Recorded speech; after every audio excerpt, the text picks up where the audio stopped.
बोलिए लक्ष्मी नारायण भगवान की जय। सज्जनों, एक बार पुनः आपका हमारे चैनल मोक्ष पथिक में हार्दिक स्वागत है। आज के सत्र में हम कार्तिक मास के सप्तम अध्याय का महात्म्य सुनने के लिए यहाँ उपस्थित हुए हैं। आज के प्रसंग में नारद जी और पृथु महाराज कार्तिक व्रती व्यक्ति के कर्तव्य का बखान करते हुए कहते हैं। आइए कथा प्रारंभ करें।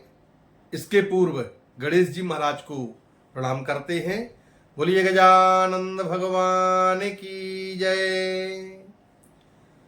नारद जी पृथु महाराज से कहते हैं कि हे महाराज, कार्तिक का व्रत करने वाले पुरुष के जो नियम हैं उनको संक्षेप में सुनो। सब प्रकार की भोग्य वस्तुएं जैसे मांस, शहद, राई और उन्मादक वस्तु, इन सबको कार्तिक व्रत करने वाले मनुष्य को त्याग देना चाहिए। पराया अन्न नहीं खाना चाहिए, दूसरे से द्रोह नहीं करना चाहिए, परदेश नहीं जाना चाहिए। इन सभी को कार्तिक व्रत करने वाला व्यक्ति छोड़ दे। देवता, वेद, ब्राह्मण, गुरु, स्त्री और राजा, इन सबकी तथा बड़ों की निंदा कभी नहीं करना चाहिए। द्विदल अर्थात दो दल वाली दालें, चना, मटर आदि, तिल का तेल, मालपुआ, पकवान, भाव से दूषित, शब्दों से दूषित, इन सबको कार्तिक व्रत करने वाले व्यक्ति को नहीं खाना चाहिए।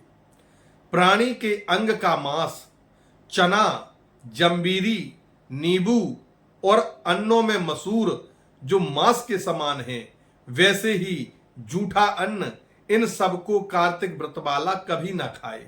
बकरी, गऊ, भैंस के दूध से भिन्न दूध आदि, ब्राह्मण के बेचे हुए सब रस, भूमि में उत्पन्न नमक, इन सबको भी कार्तिक व्रती को त्याग देना चाहिए, क्योंकि ये सभी मांस के तुल्य कहे गए हैं।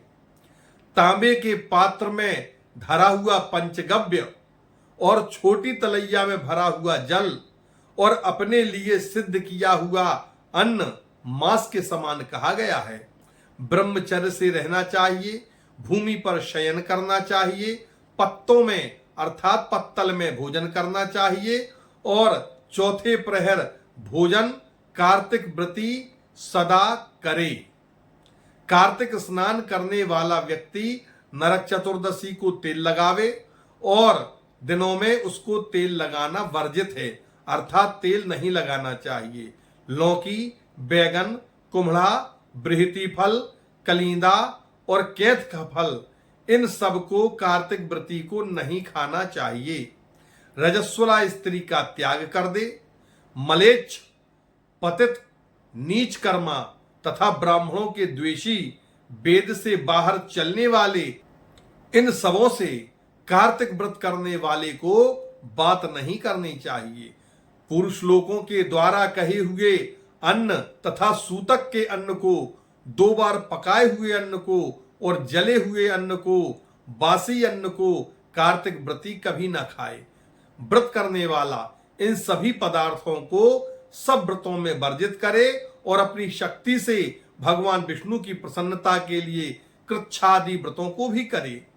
कुम्हड़ा, वृहति फल, तरुणी शाक, मूली, बेल, कलिंदी, आंवला, नारियल, लौकी, परवल, बेर, बैगन, लवली शाक तथा तुलसी शाक क्रम से प्रतिपदा आदि तिथियों में वर्जित है।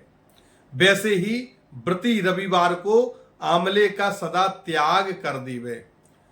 अब नारद जी आगे बताते हुए कहते हैं, इन सब वस्तुओं के अतिरिक्त और वस्तुओं को यदि व्रती त्यागे तो उन्हें ब्राह्मण को दान दे करके ही भोग लगावे। व्रत करने वाला मनुष्य माघ में भी ऐसे ही नियम करे और प्रबोधनी एकादशी में कहे हुए हरि का जागरण करे। उपर्युक्त विधि के अनुसार कार्तिक व्रत करने वाला मनुष्य उसको देख करके यमदूत ऐसे भाग जाते हैं जैसे सिंह को देख करके हाथी भाग जाता है। विष्णु का व्रत करने वाला एक हो तो भी श्रेष्ठ है और 100 यज्ञ करने वाला श्रेष्ठ नहीं है, क्योंकि यज्ञ करने वाला स्वर्ग जाता है और कार्तिक का व्रत करने वाला बैकुंठ का निवासी होता है। इस पृथ्वी में भुक्ति और मुक्ति का देने वाला जो तीर्थ है या जितने भी भुक्ति मुक्ति के देने वाले तीर्थ हैं वे सब कार्तिक के व्रत करने वाले मनुष्य की देह में ही निवास किया करते हैं। इसीलिए हमें कार्तिक के व्रत को अवश्य करना चाहिए। विष्णु के वाक्य से प्रेरित इंद्रादिक देवता कार्तिक व्रती की इस तरह रक्षा करते हैं जैसे सेवक अपने राजा की रक्षा करता है। विष्णु व्रत करने वाला जहां पूजित होकर के स्थित रहता है वहां ग्रह भूत पिशाच आदि नहीं रहते हैं। ऊपर कही हुई विधि के अनुसार कार्तिक व्रत करने वाले मनुष्य के पुण्य को चतुर्मुख ब्रह्मा भी अपने चारों मुखों से कहने में समर्थ नहीं है। जो मनुष्य विष्णु के प्रिय संपूर्ण पापों का नाश करने वाले और अच्छे पुत्र तथा धन धान्य की वृद्धि करने वाले कार्तिक व्रत को नियम से करता है उसको तीर्थों की यात्रा का फल और सेवा से क्या प्रयोजन है। यहाँ पर नारद जी के द्वारा पृथु महाराज को जो नियम बताए गए इसके बाद यह अध्याय समापन होता है। इति श्री पद्म पुराणे कार्तिक महात्म्ये सप्तमोऽध्यायः। बोलिए वृंदावन बिहारी लाल की जय, बोलिए कार्तिक मास की जय। सज्जनों, यदि आप हमारे चैनल पर प्रथम बार हैं तो कृपया वीडियो को लाइक करें, चैनल को सब्सक्राइब करें और बेल आइकन दबाना ना भूलें ताकि हमारे आगे आने वाले सभी सत्र आपको समय से मिल सकें। और जनहित में इस वीडियो को आगे की ओर शेयर करें और आपको अगर वीडियो अच्छा लगा हो तो कमेंट में जय श्री कृष्ण जय श्री राधे अवश्य लिखें। जय सीताराम।